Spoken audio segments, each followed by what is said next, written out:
उत्पत्ति एकादशी महात्म्य। उत्पत्ति एकादशी का व्रत हेमंत ऋतु में मार्गशीर्ष मास के कृष्ण पक्ष गुजरात महाराष्ट्र के अनुसार कार्तिक को करना चाहिए। इसकी कथा इस प्रकार है। युधिष्ठिर ने भगवान श्री कृष्ण से पूछा, भगवन, पुण्यमयी एकादशी तिथि कैसे उत्पन्न हुई? इस संसार में वह क्यों पवित्र मानी गई तथा देवताओं को कैसे प्रिय हुई? श्री भगवान बोले, कुंती नंदन, प्राचीन समय की बात है।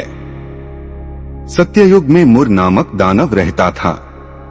वह बड़ा ही अद्भुत, अत्यंत रौद्र तथा संपूर्ण देवताओं के लिए भयंकर था। उस काल रूपधारी दुरात्मा महासुर ने इंद्र को भी जीत लिया था। संपूर्ण देवता उससे परास्त होकर स्वर्ग से निकाले जा चुके थे और शंकित तथा भयभीत होकर पृथ्वी पर विचरा करते थे। एक दिन सब देवता महादेव जी के पास गए। वहां इंद्र ने भगवान शिव के आगे सारा हाल कह सुनाया। इंद्र बोले, महेश्वर, ये देवता स्वर्गलोक से निकाले जाने के बाद पृथ्वी पर विचर रहे हैं। मनुष्यों के बीच रहना इन्हें शोभा नहीं देता। देव, कोई उपाय बतलाइए। देवता किसका सहारा लें? महादेव जी ने कहा, देवराज, जहां सबको शरण देने वाले, सबकी रक्षा में तत्पर रहने वाले जगत के स्वामी भगवान गरुड़ध्वज विराजमान हैं, वहां जाओ। वे तुम लोगों की रक्षा करेंगे। भगवान श्री कृष्ण कहते हैं, युधिष्ठिर, महादेव जी की यह बात सुनकर परम बुद्धिमान देवराज इंद्र संपूर्ण देवताओं के साथ क्षीर सागर में गए, जहां भगवान गदाधर सो रहे थे। इंद्र ने हाथ जोड़कर उनकी स्तुति की। इंद्र बोले, देव देवेश्वर, आपको नमस्कार है। देव, आप ही पति, आप ही मति, आप ही कर्ता और आप ही कारण हैं। आप ही सब लोगों की माता और आप ही इस जगत के पिता हैं। देवता और दानव दोनों ही आपकी वंदना करते हैं। पुंडरीकाक्ष, आप दैत्यों के शत्रु हैं। मधुसूदन, हम लोगों की रक्षा कीजिए।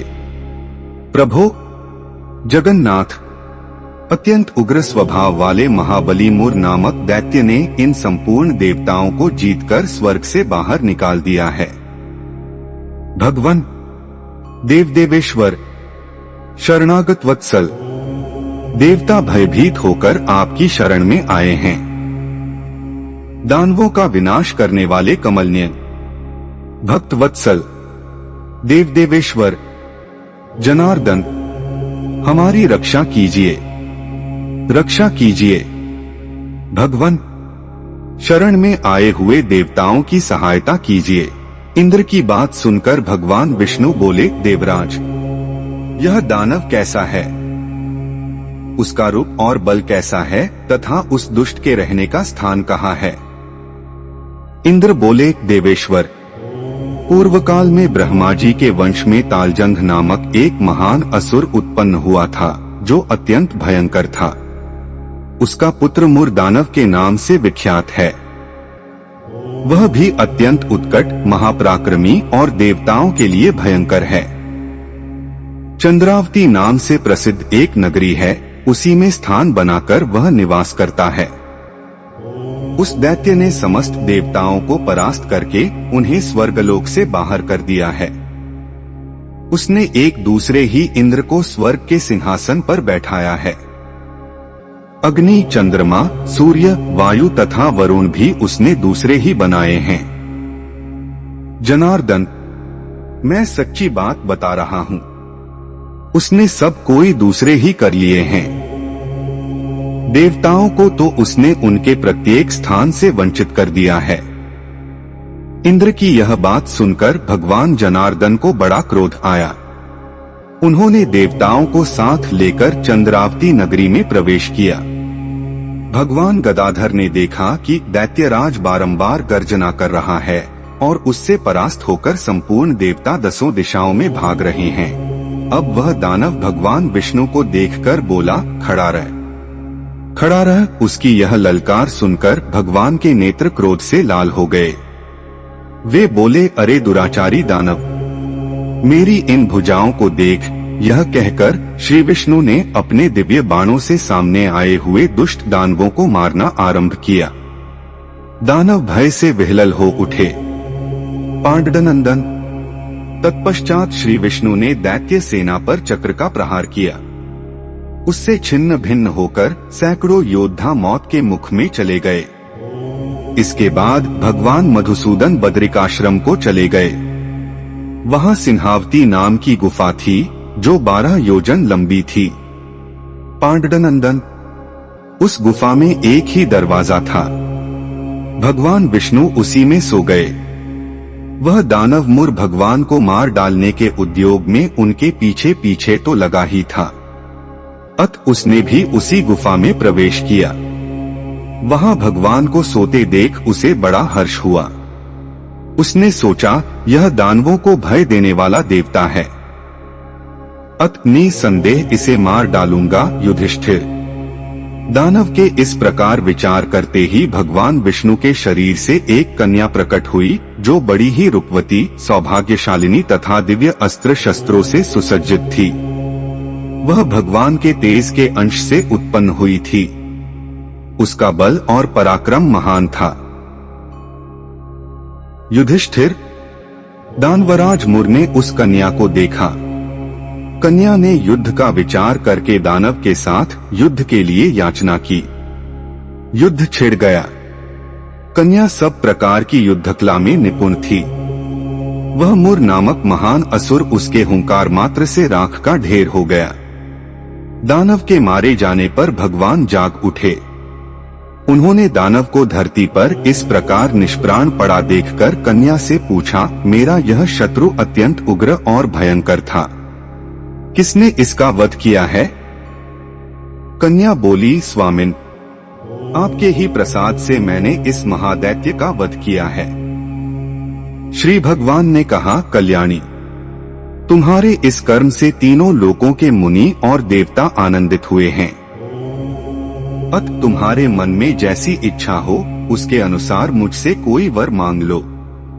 देव दुर्लभ होने पर भी वह वर मैं तुम्हें दूंगा, इसमें तनिक भी संदेह नहीं है। वह कन्या साक्षात एकादशी ही थी।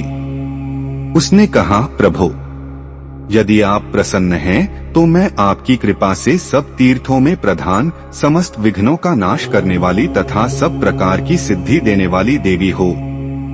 जनार्दन, जो लोग आप में भक्ति रखते हुए मेरे दिन को उपवास करेंगे उन्हें सब प्रकार की सिद्धि प्राप्त हो। माधव, जो लोग उपवास, नक्त भोजन अथवा एक भुक्त करके मेरे व्रत का पालन करें उन्हें आप धन, धर्म और मोक्ष प्रदान कीजिए। श्री विष्णु बोले, कल्याणी, तुम जो कुछ कहती हो वह सब पूर्ण होगा। भगवान श्री कृष्ण कहते हैं, युधिष्ठिर, ऐसा वर पाकर महाव्रता एकादशी बहुत प्रसन्न हुई। दोनों पक्षों की एकादशी समान रूप से कल्याण करने वाली है।